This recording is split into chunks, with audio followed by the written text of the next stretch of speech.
नमस्ते। इस खास विश्लेषण में हम हिंदी व्याकरण की एक ऐसी आम उलझन को हमेशा के लिए सुलझाने वाले हैं जो अच्छे अच्छे लिखने वालों को अक्सर फंसा देती है। दो बहुत ही छोटे शब्द जो दिखते लगभग एक जैसे हैं, लेकिन उनका मतलब बिल्कुल अलग होता है। चलिए, बिना देरी किए सीधे शुरू करते हैं और देखते हैं कि इन छोटी बारीकियों को समझकर भाषा को कितना सटीक बनाया जा सकता है। तो आज के इस सफर की रूपरेखा कुछ इस तरह है।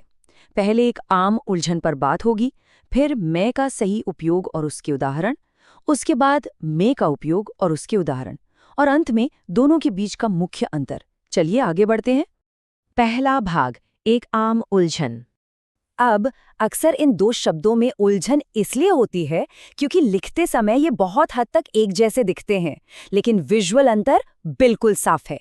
बाईं तरफ वाले शब्द में दो मात्राएं हैं, जिसका मतलब है खुद यानी आई, और दाईं तरफ वाले शब्द में सिर्फ एक मात्रा और एक बिंदु है, जिसका मतलब है अंदर यानी इन। बस एक छोटी सी लकीर का ही तो फर्क है, लेकिन उससे पूरा का पूरा मतलब बदल जाता है। दूसरा भाग, मैं का सही उपयोग। तो सबसे पहले मैं को समझते हैं। ये एक सर्वनाम है जिसका इस्तेमाल हमेशा सिर्फ और सिर्फ खुद के लिए किया जाता है, लेकिन इसे कभी गलत न लिखने का सबसे बड़ा सीक्रेट क्या है? इसका उच्चारण। इसे बोलते समय हमेशा एक चौड़ी ए की आवाज आनी चाहिए। अगर हम इसे सही आवाज के साथ बोलने की आदत डाल लें तो लिखते समय दिमाग अपने आप दो मात्राओं वाला ही शब्द चुनेगा। और यहाँ आता है गोल्डन रूल। वर्तमान काल में जब भी बात अपनी होती है तो मैं के साथ हमेशा हूं लगता है। ये दोनों एकदम पक्के दोस्त हैं। इस खास जोड़ी को याद रखने से वाक्य बनाने में कभी कोई गड़बड़ नहीं होगी। तीसरा भाग, मैं के मुख्य उदाहरण। चलिए रोजमर्रा की जिंदगी के कुछ उदाहरण देखते हैं। मैं खाना खाता हूँ, मैं घर जा रहा हूँ, या मैं आज खाना नहीं खाऊंगा। ध्यान देने वाली बात यह है कि जब भी डेली रूटीन या खुद के एक्शंस की बात हो रही है तो हमेशा दो मात्राओं वाला मैं ही इस्तेमाल हो रहा है। और बिल्कुल यही बात भविष्य की योजनाओं पर भी लागू होती है। चाहे कल दिल्ली जाना हो, किसी के साथ खेलना हो, मैं और रेखा साथ खेलेंगे, या फिर मिलने गांव जाना हो, हर जगह खुद को केंद्र में रखा गया है, इसलिए बेझिझक दो मात्राओं का ही इस्तेमाल हुआ है। तो पहले शब्द का फंडा तो एकदम क्लियर हो गया, लेकिन अब ये सवाल उठता है कि अगर हम ऊपर से एक मात्रा हटा दें और सिर्फ एक बिंदु लगा रहने दें तो वो जो दूसरा शब्द है मैं, उसका इस्तेमाल आखिर कहाँ होता है? चौथा भाग, मैं का सही उपयोग। ये शब्द हमें एक बिल्कुल अलग दिशा में ले जाता है, जिसका खुद से कोई लेना देना नहीं है। ये एक पूर्वसर्ग या प्रेपोजिशन है। इसका सीधा सा मतलब है किसी चीज, जगह या स्थान के अंदर होना। और सबसे जरूरी बात, इसे बोलते समय आवाज थोड़ी सिकुड़ जाती है। ए नहीं बल्कि ए। तो जब भी किसी चीज के भीतर होने का भाव आए वहां इसका इस्तेमाल होता है।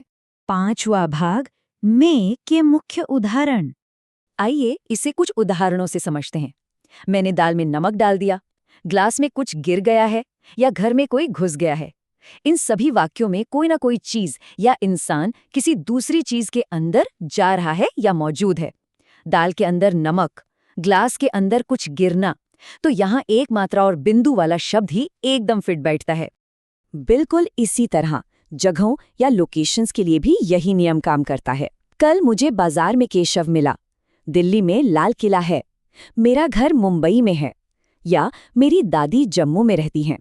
यहाँ किसी शहर या जगह के भीतर होने की बात हो रही है, इसलिए इन स्थितियों में भी सिंगल मात्रा वाला में ही लगेगा। छठा भाग, दोनों के बीच मुख्य अंतर। अब आता है इस पूरे विश्लेषण का सबसे दिलचस्प पल।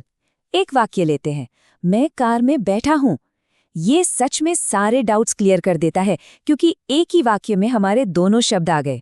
पहला शब्द मैं, जो बता रहा है कि खुद की बात हो रही है, और दूसरा शब्द मैं, जो बता रहा है कि बैठने की जगह कार के अंदर है। अब सोच कर देखिए, अगर कोई गलती से इन दोनों शब्दों की अदला बदली कर दे तो क्या होगा? वाक्य का तो पूरा अर्थ ही तबाह हो जाएगा, क्योंकि कार इंसान के अंदर तो नहीं हो सकती ना। इसीलिए ये समझना बहुत जरूरी है कि लिखते समय एक मात्रा और दो मात्राओं का छोटा सा विजुअल अंतर कितना बड़ा बदलाव ला सकता है। तो हमेशा के लिए इस उलझन को खत्म करने के लिए बस 3 आसान स्टेप्स याद रखने हैं। पहला, शब्द को जोर से बोलकर देखिए। दूसरा, संदर्भ चेक कीजिए कि बात खुद की हो रही है या अंदर होने की। और तीसरा, उसी हिसाब से मात्रा लगा दीजिए। खुद के लिए 2 मात्राएं और अंदर के लिए 1 मात्रा। है ना एकदम आसान?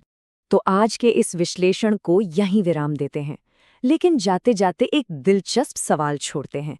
जब इतनी छोटी सी मात्राओं को सही करने से हमारी भाषा इतनी सटीक हो जाती है, तो ये सोचना काफी मजेदार है कि व्याकरण के ऐसे और कौन से छोटे छोटे नियम होंगे जो रोजमर्रा की बातों का पूरा मतलब ही बदल देते हैं। इस पर विचार करना काफी दिलचस्प होगा, क्योंकि यही छोटी बारीकियां ही भाषा की असली खूबसूरती हैं।